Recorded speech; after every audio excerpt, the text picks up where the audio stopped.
For more on Marise Payne's scrapping of Victoria's Belt and Road deal and the other big issues in the headlines today, I'm joined from Sydney by the host of Chris Smith Tonight, Chris Smith, and from Adelaide, the host of Bernardi, the one and only Corey Bernardi. Chris, I'll start with you. Was this the right move from Marise Payne? I think it was the right move from Marise Payne. We've got to remember the old days of states and territories doing deals with the Chinese government and more particularly the provinces. It's all over. And this is less about what the deal concerns or what the deal gives China or what the deal gives, for instance, Victoria. Although we've got to say we know very little about that because Daniel Andrews kept it so secret for so long. It's got less to do with the detail and more to do with the influence and power those deals give China. It's got to be coordinated, that sort of policy, that foreign policy through the federal government. The line's been drawn in the sand now, and it was two deals with China, one with Iran, one with Syria, all off the table, and I have a feeling she's only just begun, and it's the right way to go about this. And all four with the Victorian government. Now, Corey, how concerned should Australian farmers and manufacturers be about potential retaliation by Beijing? The prospect of further restrictions on key exports would be something that would be concerning a lot of farmers and certain sectors. Yeah, Rita, you're exactly right. It will be concerning to many, but I think we've got to put this in perspective. China are a nation that doesn't care about anyone else. They only care about themselves. And if we are going to become increasingly dependent upon them, then we might as well just give up the ghost and call ourselves Little China. Because ultimately, we need to make sure that we have more than one customer. And so we might have some short-term pain, but we've got to open up new markets. We've got to develop our own base here and our consumption base. And if China wants to retaliate and play this sort of nasty regional brother, well, Australia's just going to have to cop it, because if we don't take it now, it's going to be much, much worse later on. And we've got to stand on our own 2 feet, Rita. Absolutely. Now, turning to another issue, the ABC has been forced to apologise again, this time to Treasurer Josh Frydenberg for falsely claiming dead people received JobKeeper payments.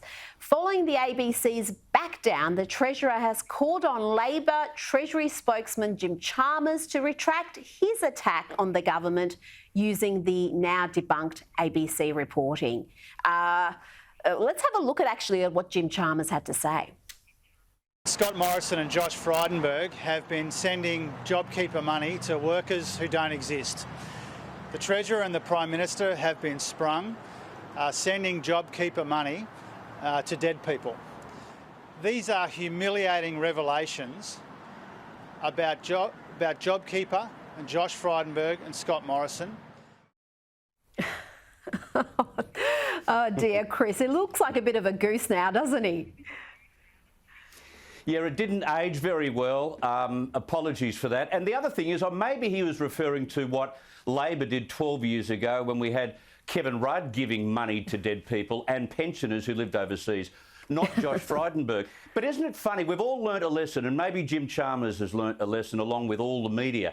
Never trust what's reported and what comes out of the ABC, because not only did they get that wrong, and they took a most disgraceful period of time, 80-odd days before they corrected it, like seriously, but then we had the Governor-General who was watching the twerking dancers, but we found out that that was a fake as well. I hope it's a lesson. Jim, check the details before you believe whatever the ABC tells you. Oh, yes. Now, the Biden administration is calling on nations to up their game on emissions targets ahead of the US-led climate summit later this week. It comes as UK Prime Minister Boris Johnson unveils a turbocharged new emissions target aiming for a 78% reduction by 2035. Now, what do we think about that, Chris? Is that something that we should be emulating? No, we should not. And I've been listening to radio and looked at press conferences today where you know, the press gallery, the Canberra Press Gallery in particular, was hounding Scott Morrison about replicating that number that's been tossed around from the UK, replicating the cutting emissions by half in the United States. You can't compare the United States and the UK with Australia. We are one of the lowest emitters, 1.5% or 1.5% of emissions worldwide. That's the first thing. Secondly, the United States are one of the top 3 emitters in the world. They have to cut back on carbon dioxide emission if, of course, that is the way to save the planet.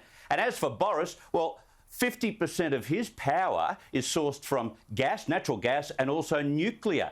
They are so far down the track, it's not funny. They can make big promises. The comparisons are not fair. And as Alan Finkle said on Sky News today, Australia per capita is doing extremely well when it comes to cutting back on emissions. Yeah, but with the US, as we just heard from Michael Schellenberger, they've actually exceeded what their targets were under Paris. Even though Trump walked away from Paris, they exceeded those reductions not being part of that deal because they frack and they rely on gas and all sorts of things that, we should be doing more of. Now, Corey, Scott Morrison's announced $1 billion worth of investments in clean technology, including hydrogen and carbon capture and storage. Is this something that the community is calling for? Do you applaud these measures? Should he be doing more? I'm surprised you have to ask, Rita. I long for the good old days when they could throw $100 million into some wasteful scheme like he's just announced, and that would placate the fools out there who think carbon dioxide is destroying the planet. Look, it's just a number. It's $1 billion. Yeah. Nothing is going to change. It's an announcement he just wants to make going forward. And you know what? I just think people have kind of given up in this argument. They go, yeah, we want to help the environment, but we know nothing we do is going to change the climate of the planet one way or another. Scott Morrison knows it too, but it's just spending taxpayers' money, making everyone feel a bit better about themselves. I don't feel any better today, Rita, as a result. Well, talking about spending taxpayers' money, the Queensland government is demanding more of it from the Commonwealth government. It wants the Commonwealth to pick up half the bill for Brisbane's bid for the 2032 Olympic Games. Queensland Deputy Premier Stephen Miles, who famously filmed himself tearing up New South Wales government's bill for hotel quarantine, said the Morrison government has until Monday to confirm the funding. Corey, what do you think about this? Is this something that Scott Morrison should be writing a cheque for immediately? I love these arbitrary deadlines from dead set losers, I got to tell you. No.